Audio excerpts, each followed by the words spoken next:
नमस्कार साथियों। तो आज है 30 जून 2025।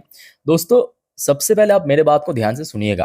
देखिए, आज इस वीडियो में हम बात करेंगे एक ऐसे कंपनी जो कि डिफेंस सेक्टर की नहीं है, बट कंपनी को डिफेंस सेक्टर से कॉन्ट्रैक्ट मिला है। क्या मतलब, मैं आपको समझा देता हूँ। मान लीजिए ये हो गया कोई पेरेंट कंपनी, ठीक है। पेरेंट कंपनी की जो सब्सिडरी कंपनी है ना, इसको मिला है एमआरओ कॉन्ट्रैक्ट डिफेंस सेक्टर से, वो भी इतना बड़ा, जैसे का मैं थंबनेल पे मेंशन किया है। ठीक है, तो यहाँ पे इनडायरेक्टली इस कंपनी को भी फायदा मिलेगा। आइए देख लेते हैं कि मुद्दा क्या है। दोस्तों, ये और कोई नहीं बल्कि बहुत ही रिस्की एक कंपनी, जो कि लास्ट 1 साल पे, 3 साल पे या 5 साल पे बम पर रिटर्न दिया है। अनिल अंबानी जी की रिलायंस ग्रुप की रिलायंस इंफ्रास्ट्रक्चर लिमिटेड। सो आप नाम सुन के बाद ही आपको मालूम पड़ा है कि यह तो कोई डिफेंस कंपनी नहीं है। आज की डेट में शेयर क्लोजिंग भी दिया थोड़ा सा नीचे, 410 रुपए पे, एग्जैक्ट 0.74% नीचे। अब दोस्तों, बिना कुछ सोचे समझे आप पहले न्यूज को देखिए और समझिए, उसके बाद आप सोचना शुरू कीजिए। ठीक है, तो देखिए, रिलायंस इंफ्रा इंक, इंक मतलब बेसिकली एग्रीमेंट साइन किया 20,000 करोड़। कितना? 20,000 crore defence pact with US firm to service India's jet chopper. देखिए, होता क्या है, भारत हो सकता है कि रशियन प्रोडक्ट बहुत ज्यादा यूज करता है, बट भारत के पास ना यूएस का भी बहुत सारा प्रोडक्ट है। जैसे कि आपके अपाची हेलीकॉप्टर हो गया, जगुआर हो गया, ये सब यूएस की प्रोडक्ट है। ठीक है, तो इसको मेंटेनेंस, रिपेयरिंग, ये सब करने के लिए एक यूएस फर्म के साथ रिलायंस इंफ्रा का ही एक सब्सिडरी कंपनी है, जिसका नाम है रिलायंस डिफेंस लिमिटेड, जो कि एक अनलिस्टेड कंपनी भी है। इस इन दोनों के भीतर एक जॉइंट वेंचर या पार्टनरशिप हुआ। मैं आपको थोड़ा सा जो स्टोरी है मैं आपको समझा देता हूं। देखिए, यहाँ पे आर्टिकल में भी बहुत अच्छे से मेंशन किया, अब ध्यान से सुनिएगा। रिलायंस डिफेंस लिमिटेड, तो मेन जो कंपनी है, लिस्टेड कंपनी हुआ है Reliance defence, promoted by Reliance infrastructure. Promoter कौन है, पेरेंट कंपनी कौन है? रिलायंस इंफ्रास्ट्रक्चर। ठीक है, on Monday announce a strategic partnership. यहाँ पे एक स्ट्रेटेजिक पार्टनरशिप हुआ, किसके साथ? एक यूएस बेस्ड कंपनी, यूएस की कंपनी जिसका नाम है coastal mechanics inc, CMI, US department of defence authorised contractor to jointly tap. दोनों मिलके एक जॉइंट वेंचर फॉर्म किया, जॉइंटली टैप एक ऑपरेशन करेगा किसके ऊपर? 20,000 करोड़ की, जो यहाँ पे सर्विस देगा।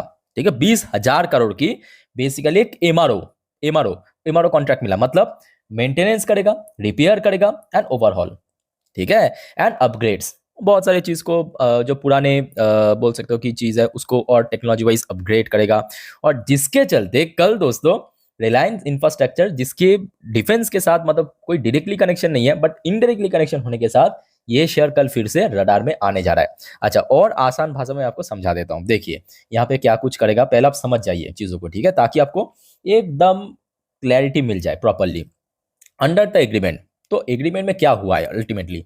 Reliance defence and coastal mechanics, तो ये दो कंपनी, आपको अभी तो स्टोरी क्लियर हो चुका है ना। दो कंपनी है, रिलायंस डिफेंस जो कि रिलायंस इंफ्रास्ट्रक्चर की सब्सिडरी कंपनी, और उसके साथ साथ दो कंपनी कोस्टल मैकेनिक्स। ये दोनों मिलके काम करेगा, अकेले नहीं, दोनों मिलके विल कोलैबोरेशन किया है ना, पार्टनरशिप किया to provide comprehensive to end MRO, in to MRO provide करेंगे, सर्विस प्रोवाइड करेंगे, मतलब मेंटेनेंस करेंगे, रिपेयरिंग करेंगे, ओवरहॉल एंड उसके साथ साथ अपग्रेड करेंगे, life cycle support service to Indian arm force. अब देखिए, बहुत सारे यूएस प्रोडक्ट है भारत के पास, जैसे कि आपके 100 की क्वांटिटी में आपकी जगुआर है, MiG-29 है, जो कि आज भारतीय वायुसेना यूज करते हैं। और रिसेंटली आपने सुना होगा 2000 आई थिंक कि 19-20 के आसपास अपाचे जो अटैक हेलीकॉप्टर खरीदा था।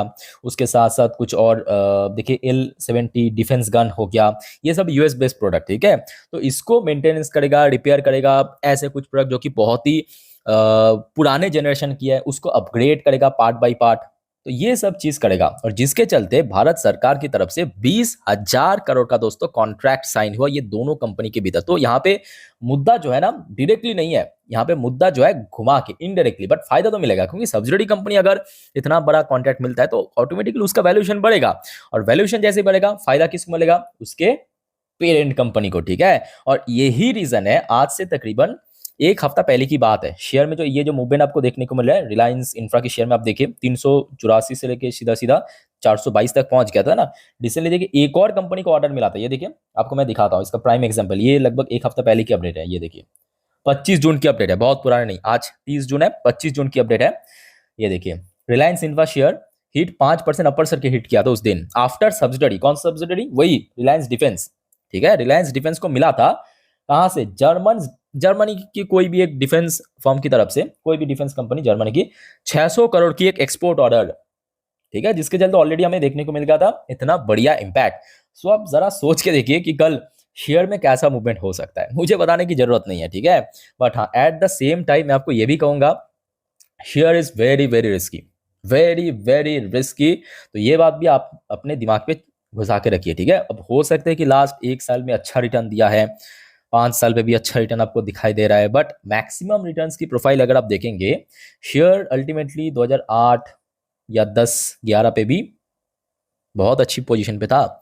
उसके बाद आप नोट कीजिए, ये जो 2000 की शेयर, 2 से 2500 में चलने वाली शेयर 20-30 रुपए में पहुंच गया था। 9-10 रुपए में, सॉरी, लॉकडाउन के समय तो ये देखिए 9-10 रुपए में पहुंच गया था। ठीक है, तो इस चीज़ को आप इग्नोर मत कीजिए, मेरे कहने का मतलब ये है। बट अल्टीमेटली कंपनी की रिसेंटली जो परफॉर्मेंस जो है ना, बहुत तगड़ा हो रहा है, बहुत बढ़िया हो रहा है, जिसके चलते एक्चुअली शेयर में इतना अच्छा मूवमेंट हमें देखने को मिला। तो यहाँ तक क्लियर हो चुका है। फिर भी कोई डाउट्स है कमेंट करके प्लीज पूछ लीजिए। अच्छा, अब आगे बढ़ते हैं नेक्स्ट पार्ट में, मतलब कंपनी के बारे में थोड़ा सा डिटेल में। देखिए, Reliance infrastructure basically infrastructure company है। ये इसके साथ डायरेक्टली डिफेंस की कोई कनेक्शन नहीं है, कनेक्शन है इनडायरेक्टली। ठीक है, तो मेनली कंपनी जो काम करता है आपके इंफ्रास्ट्रक्चर के अंदर, जो जो सेगमेंट आता है आपके, जो इंफ्रास्ट्रक्चर को काम करना, रोड हो गया, मेट्रो हो गया, हाईवेज हो गया, एयरपोर्ट हो गया, पावर सेक्टर हो गया, इसके ऊपर कंपनी अपना सर्विस देते हैं या जो भी कॉन्ट्रैक्ट मिलता है उसके ऊपर काम करता है। बट यहाँ पे आपको कुछ चौंका देने वाली डेटा मिलेगा। देखिए, मार्केट वैल्यूएशन 16,000 करोड़, चलो ठीक है, बट पी रेशियो 3.73, इतना सस्ते वैल्यूएशन। तो जी हाँ, इसके पीछे भी राज है। आरओसी आरओई भी आप देख सकते हो टॉप नॉच, 10 रुपए फेस वैल्यू शेयर है। तो इसके पीछे राज क्या है कि ये जो Q4, ये जो बीते हुए क्वार्टर पे ना, कंपनी की परफॉर्मेंस में जो इतना एक्स्ट्रा ऑर्डिनरी ग्रोथ देखने को मिला, उसके पीछे रीजन क्या है? Others income. अब ये अदर्स इनकम दोस्तों कहाँ से आया है, ये आई थिंक मुझे बताने की जरूरत नहीं है।